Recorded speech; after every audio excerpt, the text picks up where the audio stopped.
El sol de la mañana se filtraba a través de las persianas polvorientas de mi pequeño apartamento en el centro de la ciudad. Era un barrio obrero de México City, donde el bullicio de los vendedores ambulantes y el claxon de los taxis viejos se mezclaban con el aroma de tacos al pastor que salía de la taquería de la esquina. Me llamo Laura, tengo 42 años, y esa mañana, mientras me vestía con el único traje decente que me quedaba, un conjunto negro que había comprado para la boda de mi hermana hace una década, sentía un nudo en el estómago que no se deshacía con el café negro que acababa de preparar. Mi matrimonio con Carlos se había desmoronado como un edificio viejo bajo un sismo. Habíamos estado juntos por 18 años, desde que éramos unos chavos en la secundaria de Iztapalapa.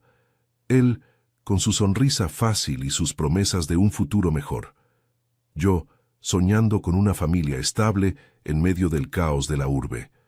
Tuvimos a nuestra hija, Sofía, hace 15 años, y por un tiempo todo parecía encajar. Pero los años trajeron deudas, turnos interminables en su trabajo como mecánico y mis horas extras como cajera en un supermercado. Las discusiones empezaron por tonterías, la falta de dinero, las noches que él llegaba tarde oliendo a cerveza, mis reclamos por la casa desordenada. Al final, explotó todo cuando encontré mensajes en su teléfono de una compañera de trabajo. «Es solo una amiga», me dijo, pero yo sabía que no era así. El divorcio fue inevitable. Sofía, mi niña de ojos grandes y cabello negro como el mío, había sido el pegamento que nos mantenía unidos al principio. Ahora, con 15 años, era un torbellino de emociones adolescentes dividida entre la lealtad a su padre y el dolor de verme llorar en las noches. «Mamá, ¿por qué no pueden arreglarlo? Somos una familia», me repetía ella, con esa voz que aún conservaba un eco infantil. Pero yo no podía seguir fingiendo. El abogado, un tipo flaco llamado Ramírez que cobraba por horas y parecía más interesado en su siesta que en mi caso, me había advertido. «La custodia será lo más disputado. Carlos quiere a la niña con él. Dice que tú trabajas demasiado y no le das atención». Esa mañana, mientras caminábamos hacia el juzgado, el aire húmedo de la ciudad me pegaba la blusa a la espalda. Era temporada de lluvias, y el cielo gris amenazaba con descargar un aguacero que inundaría las calles como siempre. Sofía iba a mi lado, aferrada a su mochila escolar como si fuera un escudo. Llevaba el uniforme impecable, aunque hoy no iría a clases. «Mamá, ¿estás nerviosa?», me preguntó, mirándome con esos ojos que reflejaban mi propia ansiedad. Asentí, sin palabras. No quería contarle lo que realmente me aterrorizaba, perderla. Carlos había cambiado en los últimos meses. Se había vuelto posesivo, insistiendo en que yo era la inestable, la que no podía manejar la casa sola. Sus visitas se habían vuelto irregulares, y cuando venía, traía regalos caros para Sofía que yo no podía igualar, como ese teléfono nuevo que ella adoraba pero que me hacía sentir como una madre fallida. El Palacio de Justicia era un edificio imponente en el corazón de la ciudad, con columnas agrietadas por el tiempo y pasillos que olían a humedad y café rancio. Llegamos temprano, y el guardia nos indicó la sala 12. Adentro, el ambiente era asfixiante. Ventiladores viejos girando perezosamente en el techo, bancos de madera dura y un juez de unos 60 años, el licenciado Mendoza, sentado tras su escritorio elevado. Tenía el rostro curtido, como si hubiera visto 1000 dramas familiares, y sus gafas gruesas le daban un aire severo. Carlos ya estaba allí con su abogado, un hombre fornido que parecía sacado de una telenovela. Mi exmarido me miró de reojo sin sonreír. Vestía una camisa planchada, intentando lucir respetable, pero yo conocía esa expresión, la de quien cree tener la ventaja. El procedimiento empezó con formalidades. Ramírez leyó los papeles, pidiendo la custodia compartida, pero el abogado de Carlos contraatacó de inmediato. «Señora Laura ha descuidado a la menor por su trabajo. Hay testigos que dirán que Sofía pasa noches sola en casa». Sentí un calor subiendo por mi cuello. Era mentira, o al menos exagerada. Yo siempre dejaba la cena lista y llamaba para checar. Sofía, sentada a mi lado, Apretaba mi mano bajo la mesa. El juez Mendoza escuchaba impasible, tomando notas en una libreta amarilla. Entonces llegó el momento de los testimonios. Carlos habló primero, con voz grave y ensayada. Sofía es mi todo. Quiero lo mejor para ella y eso significa un hogar estable, no las ausencias de su madre. Me dolió como un puñetazo. Quise replicar, pero Ramírez me detuvo con una mirada. Era mi turno. Subí al estrado, las piernas temblorosas, y describí nuestras rutinas. Las mañanas preparando desayunos, las tardes ayudándola con la tarea, las noches contándole cuentos hasta que se durmió. Amo a mi hija más que a nada, dije con la voz quebrada. Carlos, él ha cambiado. Bebe más, llega tarde. No es un buen ejemplo. El juez asintió, pero su expresión no revelaba nada. Bien, ¿hay evidencia adicional?, preguntó. Fue entonces cuando Sofía se levantó de golpe. Todos la miraron sorprendidos. Sí, señor juez, yo tengo algo que mostrar. Sacó su teléfono de la mochila con manos que apenas temblaban. Carlos frunció el ceño. ¿Qué haces, mija? Siéntate. Pero ella no le hizo caso. Conectó el dispositivo a un pequeño proyector que el tribunal tenía para tales casos, y el video empezó a reproducirse en la pantalla improvisada. Mi corazón latía con fuerza. No sabía qué contenía ese video. Sofía solo me había dicho que era importante, algo que había grabado en secreto. La sala se quedó en silencio, roto solo por el zumbido del ventilador. En la pantalla se veía a Carlos en el taller donde trabajaba, pero no reparando autos. Estaba con una mujer riendo, besándola en un rincón oscuro. La fecha en la esquina, hace solo 2 semanas. El juez se inclinó hacia adelante. Sus ojos entrecerrados. Carlos palideció. Eso no es lo que parece, balbuceó. Sofía, con lágrimas en los ojos, miró al juez. Papá me dijo que mamá era la mentirosa, pero yo vi esto. No quiero ir con él si va a seguir lastimando a mi mamá. El impacto fue inmediato. El abogado de Carlos intentó objetar hablando de privacidad, pero Mendoza levantó una mano. Silencio. Esto cambia las cosas. Me quedé helada procesando lo que acababa de pasar. Mi hija, mi valiente Sofía, había dado un paso que yo no me atreví a dar. El aire en la sala se sentía más pesado, cargado de revelaciones que apenas empezaban a desplegarse. Afuera, el primer trueno retumbó, como si el cielo mismo aprobara el coraje de mi niña. El juez Mendoza se recostó en su silla, ajustándose las gafas con un movimiento deliberado que rompió el silencio opresivo de la sala. El video seguía congelado en la pantalla, la imagen granulosa de Carlos y esa mujer, una rubia de labios rojos que yo no reconocía, flotando como un fantasma acusador. Afuera, la lluvia había empezado a caer con fuerza, golpeando las ventanas altas del Palacio de Justicia como un tambor de guerra. El agua se colaba por las grietas del techo, formando charcos en el pasillo que se extendían hasta la puerta de la sala 12. Dentro, el aire se había vuelto espeso, cargado de tensión, y el olor a ozono que precedía a las tormentas en México City. Carlos se levantó de un salto, su rostro enrojecido como si hubiera recibido una bofetada. Esto es una trampa. Sofía, apaga eso ahora mismo. ¿De dónde sacaste eso, Estás mintiendo para ayudar a tu mamá. Su voz resonaba, grave y desesperada, pero el guardia de seguridad ya se había acercado, poniéndole una mano en el hombro para calmarlo. El abogado de Carlos, ese tipo fornido con corbata floja, balbuceó algo sobre invasión de privacidad y evidencia obtenida ilegalmente, pero Mendoza lo cortó con un gesto seco. Siéntese, señor. La menor ha presentado esto voluntariamente. Procederemos a evaluarlo. Yo no podía moverme. Mi mano aún buscaba la de Sofía bajo la mesa, pero ella la había soltado para sostener el teléfono con firmeza. Mi hija, con sus 15 años, y esa determinación que heredó de quién sabe dónde, quizá de mi abuela que crió sola a 3 hijos en un barrio similar al nuestro, acababa de voltear el mundo patas arriba. Lágrimas corrían por sus mejillas, pero su barbilla estaba alzada, desafiante. No es mentira, papá. Te vi yo misma ese día. Fui al taller porque querías que te llevara el almuerzo y estabas con ella. Me escondí detrás de los autos y grabé porque no quería creerlo. Su voz se quebró al final, y el sollozo que siguió me partió el alma. La abracé instintivamente, atrayéndola hacia mí, mientras el juez tomaba notas con un bolígrafo que rascaba el papel como uñas en una pizarra.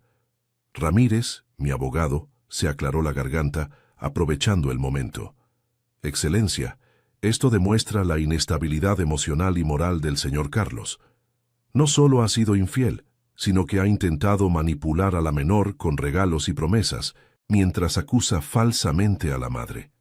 El juez asintió lentamente, sus ojos pasando de la pantalla a Carlos, quien ahora se había hundido en su asiento, frotándose las manos como si intentara borrar el sudor que le perlaba la frente.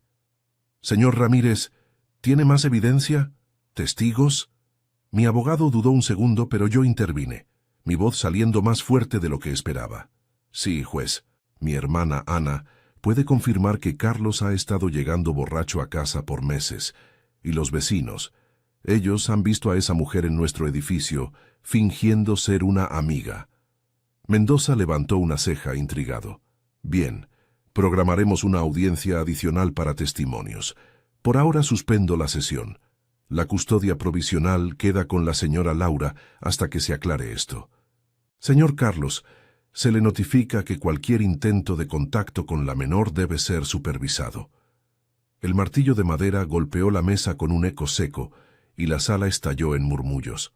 Carlos me lanzó una mirada furiosa, como si yo hubiera orquestado todo, pero no dijo nada. Se levantó y salió pisando fuerte, seguido por su abogado, que ya tecleaba furiosamente en su teléfono. Afuera, la lluvia era un diluvio. Las calles del centro se habían convertido en ríos improvisados, con vendedores chapoteando en el agua para cubrir sus puestos con lonas raídas. Caminamos bajo un toldo improvisado que el guardia nos prestó, Sofía pegada a mi lado, temblando no solo por el frío. «Mamá, hice bien. ¿No lo odiarás por esto?» La abracé más fuerte, el agua empapándonos las ropas. «No, mi amor, hiciste lo correcto, eres más valiente que yo». Pero en mi interior un torbellino de emociones me azotaba, alivio mezclado con culpa. ¿Y si Carlos se vengaba? ¿Y si perdía el control como esas noches en que gritaba y rompía platos? Llegamos a casa en un taxi viejo que olía a cigarro húmedo. El apartamento parecía más pequeño bajo la tormenta, con goteras en el techo que yo tapaba con baldes. Sofía se cambió de ropa y se acurrucó en el sofá, mientras yo preparaba chocolate caliente en la estufa de gas que a veces se apagaba por la presión baja. «Cuéntame todo, Sophie. ¿Por qué no me dijiste antes?» Ella sorbió el chocolate, sus ojos grandes fijos en la ventana donde la lluvia trazaba ríos en el vidrio. «Tenía miedo, mamá. Papá me juró que era un error, que te lo contaría él mismo, pero luego vi cómo te mentía en la cara y no pude más. Quería protegerte, como tú siempre me proteges a mí». Sus palabras me golpearon. Yo, que me había sentido como una madre inadecuada, con mis turnos dobles en el supermercado y las cenas de frijoles recalentados, acababa de ser salvada por ella. Llamé a mi hermana Ana esa tarde, mientras Sofía dormía una siesta agotada. «Ana, necesito que vengas mañana. El juicio. Sofía grabó algo. Carlos está furioso». Mi hermana, que vivía a unas cuadras en un departamento similar, con su marido taxista y 2 niños, no dudó. «Voy para allá, Lau. Tú no estás sola en esto. Recuerda cuando papá nos dejó. Salimos adelante porque nos tuvimos las unas a las otras». Al día siguiente, el sol salió tímido entre nubes grises, secando las calles llenas de basura arrastrada por la lluvia. Ana llegó con tamales envueltos en hojas de maíz, su abrazo cálido disipando un poco el frío que se había instalado en mi pecho. Nos sentamos en la cocina con Sofía uniéndose poco a poco y hablamos de lo que vendría, la próxima audiencia, cómo Carlos podría contraatacar con mentiras sobre mi inestabilidad. «Pero ahora tenemos la verdad de nuestro lado», dijo Ana, apretando mi mano. Sofía asintió, y por primera vez en meses sentí un atisbo de esperanza. No era solo mi lucha, era nuestra. La ciudad seguía rugiendo afuera. Claxones, risas de niños en la escuela cercana, el vapor de los puestos de elotes. Recordándome que la vida continuaba, imperfecta pero real. Sin embargo, esa noche, un mensaje de Carlos llegó a mi teléfono. «Esto no termina aquí. Verás lo que soy capaz». El nudo en mi estómago regresó, más apretado. Sabía que las batallas por la custodia en México City podían volverse sucias, con abogados caros y jueces sobrecargados. Pero con Sofía y Ana a mi lado, me prometí no rendirme. La tormenta había pasado, pero las nubes aún acechaban, y yo aprendería a navegarlas un paso a la vez. Los días siguientes a esa audiencia se convirtieron en un torbellino de ansiedad que me consumía como el smog que cubría México City en las mañanas. El apartamento, con sus paredes agrietadas y el eco constante de la vecina regañando a sus hijos, ya no se sentía como un refugio, sino como una trampa. El mensaje de Carlos me había dejado despierta hasta el amanecer, revisando el teléfono cada hora, temiendo que llamara, o peor, que apareciera en la puerta. «Esto no termina aquí», había escrito, y sus palabras resonaban en mi cabeza como el tráfico interminable de la avenida Insurgentes. Sofía notaba mi inquietud. En las mañanas, mientras le preparaba huevos revueltos en la estufa que chirriaba por el gas irregular, ella me observaba con esos ojos que parecían leer mi alma. «Mamá, no le contestes. El tío Ramírez dijo que cualquier contacto debe ser por escrito». Tenía razón. Mi niña se había vuelto mi consejera, asumiendo un rol que ninguna adolescente debería cargar. Pero el trabajo no me daba tregua. En el supermercado, entre escanear latas de atún y lidiar con clientes impacientes bajo las luces fluorescentes que zumbaban como mosquitos, mi mente divagaba. Una compañera, Rosa, me notó pálida y me arrastró al descanso. «Laura, ¿qué pasa? Pareces fantasma». «¿Es el divorcio?». Le conté lo del video y ella negó con la cabeza, ofreciéndome un cigarro que rechacé. «Hombres como tú, Carlos, son puro veneno. Mi hermana pasó por lo mismo en el reclusorio. El ex la acusó de todo para quedarse con la casa. Aguanta, carnala». La siguiente audiencia se programó para una semana después, en la misma sala 12, que ahora me daba escalofríos solo de pensarlo. Ana se mudó temporalmente con nosotras, durmiendo en el sofá deshilachado y trayendo comida casera que llenaba el aire, con olores a mole y cilantro fresco. «No vas sola, Lau. Yo testificaré», me dijo una noche, mientras pelábamos cebollas para la cena, las lágrimas mezclándose con las del corte. Sofía practicaba su declaración en voz baja, grabándose en el teléfono para corregir el temblor en su voz. «Quiero que el juez vea que somos felices juntas», me confesó, y su coraje me hacía sentir menos frágil. Pero Carlos no se quedó quieto. 2 días antes de la fecha, Ramírez me llamó al celular durante mi turno. «Laura, problema. El abogado de tu ex presentó una contrademanda. Dice que tú manipulaste a Sofía para grabar ese video, que la estás envenenando en contra de él. Quiere pruebas psiquiátricas para ti y la niña». Mi estómago se revolvió como si hubiera comido algo podrido. «¿Qué? Es una mentira. Sofía lo hizo por su cuenta». Ramírez suspiró, su voz cansada por el teléfono. «Lo sé, pero en estos casos todo se complica. Necesitamos más testigos. ¿Tus vecinos? ¿Alguien del trabajo?». Colgué y me apoyé en la caja registradora, el pitido de la máquina ahogando mis pensamientos. Esa tarde hablé con doña Carmen, la vecina del piso de abajo, una viuda de 50 que siempre chismeaba desde su balcón. «Sí, mija, he visto a ese Carlos llegar tambaleando, gritando por celos. Y esa mujer, la vi una vez, coqueteando en el patio». Su testimonio, junto con el de Rosa, nos dio munición. El día de la audiencia amaneció con un calor sofocante, el tipo que hace que el asfalto de la ciudad huela a goma quemada y que los vendedores de aguas frescas griten más fuerte en las esquinas. Caminamos al Palacio de Justicia, bajo un sol que nos pegaba como un hierro caliente. Sofía con su mochila y yo aferrada a la cartera con los papeles arrugados. Adentro, la sala estaba más llena. Familiares de Carlos, su hermano Javier, un tipo callado que trabajaba en construcción, y su madre, doña Rosa, con su rosario en la mano, ocupaban un banco. Me miraron con desprecio, como si yo fuera la villana de una novela barata. Carlos entró último, más delgado, con ojeras que lo envejecían 10 años. No me miró. Sus ojos estaban fijos en Sofía, suplicantes. El juez Mendoza abrió la sesión con su habitual severidad, el ventilador del techo moviendo el aire viciado, sin refrescar nada. Procedamos con los testimonios adicionales. Señora Ana, acérquese. Mi hermana subió al estrado, su voz firme a pesar de las manos temblorosas. He visto a mi cuñado borracho muchas veces, llegando a medianoche y discutiendo con Laura. Una vez rompió una lámpara porque ella le pidió que se calmara. Sofía siempre ha estado bien cuidada. Laura es una madre dedicada, trabaja duro por ellas. Doña Rosa objetó desde su asiento. Mentiras, mi hijo es un buen padre. Pero Mendoza la silenció con una mirada. Luego fue el turno de doña Carmen y Rosa. Ellas corroboraron lo de las borracheras y la mujer misteriosa, pintando un retrato de Carlos como inestable.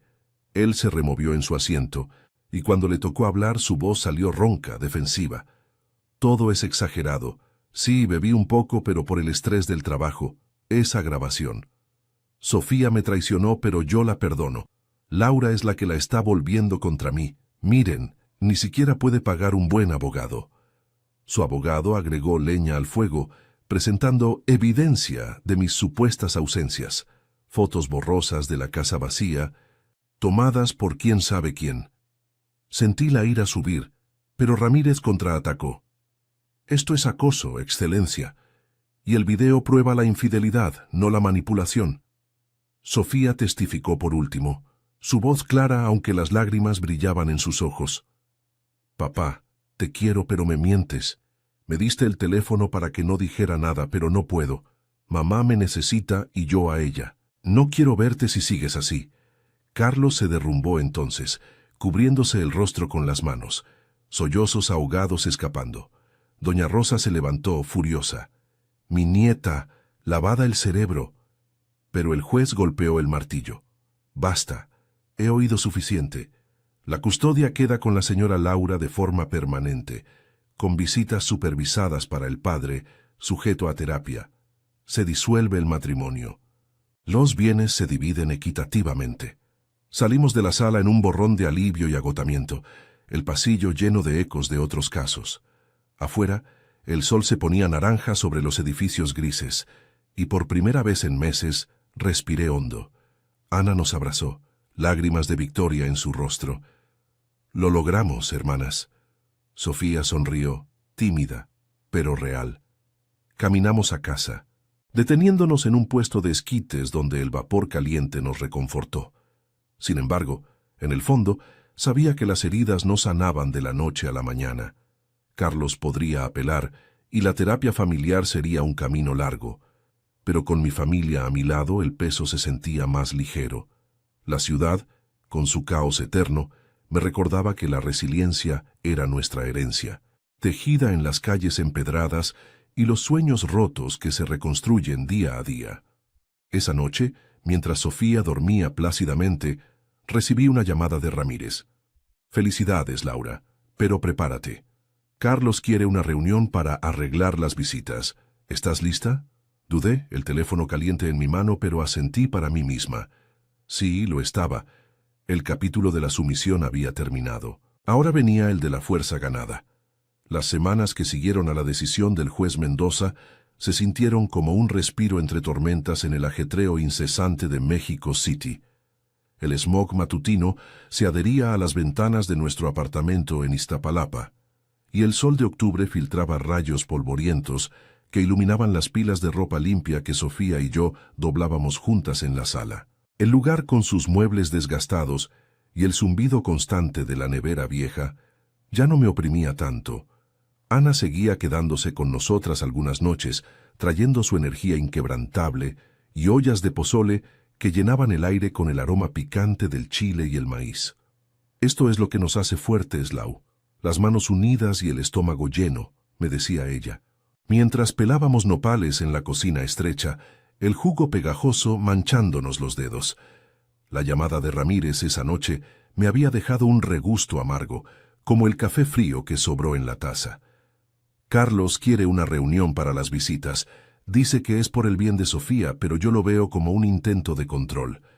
¿Quieres que la rechace? Su voz al teléfono era práctica, como siempre, pero yo sabía que la decisión era mía. Me quedé mirando el techo, donde una mancha de humedad del último aguacero dibujaba formas abstractas. No, que venga, pero supervisada, como ordenó el juez. No más juegos. Colgué y me acurruqué junto a Sofía, que dormía con el rostro sereno, su cabello negro esparcido sobre la almohada. Por primera vez sentí que el miedo se convertía en determinación, un fuego lento que crecía en mi pecho, alimentado por el coraje de mi hija y el apoyo de mi hermana. La reunión se fijó para un sábado por la tarde en un centro comunitario cerca del Palacio de Justicia, un edificio modesto con paredes pintadas de azul desvaído y un patio donde niños jugaban fútbol con una pelota desinflada. El aire olía a tierra húmeda después de una llovizna ligera y el tráfico de la avenida retumbaba como un pulso lejano. Llegamos temprano, yo con jeans limpios y una blusa blanca que Ana me había planchado. Sofía con su sudadera favorita y el cabello recogido en una coleta. Y Ana actuando como mi escudo moral, con una carpeta de papeles bajo el brazo. Recuerda, Lau, no cedas. Habla con calma, pero firme. Si se pone agresivo, salimos. Me susurró mientras esperábamos en la sala de mediación, un cuarto con mesas de plástico y sillas que crujían al sentarse. Carlos llegó puntual, solo, sin su abogado ni su madre. Vestía una camisa a cuadros que le quedaba holgada, como si hubiera perdido peso en estas semanas de batallas legales. Sus ojos, rodeados de ojeras profundas, se posaron primero en Sofía, con una mezcla de anhelo y resentimiento. «Hola, mija, ¿me extrañaste?» Ella se tensó a mi lado, asintiendo apenas, sin mirarlo directamente. El mediador, una mujer de mediana edad llamada licenciada Torres, con gafas redondas y un bloc de notas, abrió la sesión. «Señores, esto es para acordar las visitas supervisadas. Mantengamos el respeto». Carlos empezó hablando de Sofía. Su voz ronca y entrecortada. «Quiero verla los fines de semana, aquí en el centro como dice el juez. Puedo llevarla al cine, a comer helado en el Zócalo. No soy un monstruo, Laura. Todo esto, el video, las mentiras, me dolió». Intentó sonar conciliador, pero sus manos temblaban sobre la mesa, traicionando la ira contenida. Yo lo observé, recordando las noches en que llegaba ebrio, culpándome por todo. «Carlos, las visitas son para Sofía, no para ti. Si bebes o traes a esa mujer, se acaba». El juez fue claro, terapia primero y nada de manipulación. Mi voz salió estable, aunque el corazón me martilleaba como el metro en hora pico. Él se inclinó hacia adelante, los ojos brillando con lágrimas fingidas o reales, quién sabe. «Tú me destruiste. Con ese video me quitaste todo. Sofía era mía, nuestra familia. Y ahora vivo en un cuarto de renta en Tepito rodeado de ruido y ratas. Dame una chance por ella». Sofía se removió, su voz saliendo en un susurro. «Papá, no es por destruirte, es porque me mentiste. Me dijiste que amabas a mamá, pero la engañaste. Si quieres verme, cambia, ve a terapia, como dijo el juez». Sus palabras lo golpearon como un balde de agua fría. Vi cómo su rostro se contraía, la culpa mezclándose con la negación. Ana intervino entonces, su tono protector, pero no agresivo. «Escucha a tu hija, Carlos. Laura ha sufrido lo suficiente. Nosotras la apoyamos y Sofía también. Si quieres ser padre, demuéstralo con hechos, no promesas». El mediador anotaba furiosamente, guiando la conversación hacia un horario concreto, 2 horas cada sábado en el centro, con un supervisor presente. Carlos cedió a regañadientes, firmando el acuerdo con un garabato tembloroso. «Bien, pero no me quiten a mi niña para siempre». Al final, cuando nos levantamos, extendió la mano hacia Sofía para un abrazo, pero ella dudó, mirando hacia mí. «Otro día, papá, cuando estés mejor». Salimos al patio, donde el sol de la tarde calentaba el concreto y un vendedor ambulante ofrecía tamarindos en vasos de plástico. El alivio me invadió como una brisa fresca, disipando el nudo que había cargado por meses. De regreso a casa, paramos en el mercado de la esquina, donde el bullicio de los puestos, con sus pilas de chiles rojos, frutas maduras y el grito de aguacates maduritos, nos envolvió como un abrazo colectivo. Compramos mangos y queso fresco para la cena, y Sofía rió por primera vez en días cuando Ana fingió regatear con el frutero. En el apartamento, mientras cocinábamos tacos en la estufa que ya no se apagaba tanto, hablamos de todo. De la escuela de Sofía, donde había sacado un 10 en matemáticas, de mi posible ascenso en el supermercado, gracias a la recomendación de Rosa, de cómo Ana planeaba ayudarnos a mudarnos a un lugar más grande en unos meses. Somos un equipo, ¿ves? Nadie nos separa, dijo mi hermana, sirviendo los platos humeantes. Esa noche, acostada en la cama con Sofía a mi lado, escuchando el lejano rumor de la ciudad, claxones, risas de vecinos, el aullido ocasional de un perro, sentí un cierre profundo. El divorcio no había sido solo una pérdida, había sido una forja. Carlos podría cambiar o no, las visitas serían un desafío, con sus altibajos emocionales, pero yo había aprendido a alzar la voz, a apoyarme en las mujeres de mi vida, a navegar el caos de esta urbe inmensa sin hundirme. Mañana sería otro día. Turnos en el trabajo, tareas con Sofía, quizás un café con Ana en la plaza. La vida en México City seguía su curso, resiliente y vibrante, y nosotras con ella. Por fin el sueño llegó sin pesadillas, solo con la promesa de un amanecer más claro.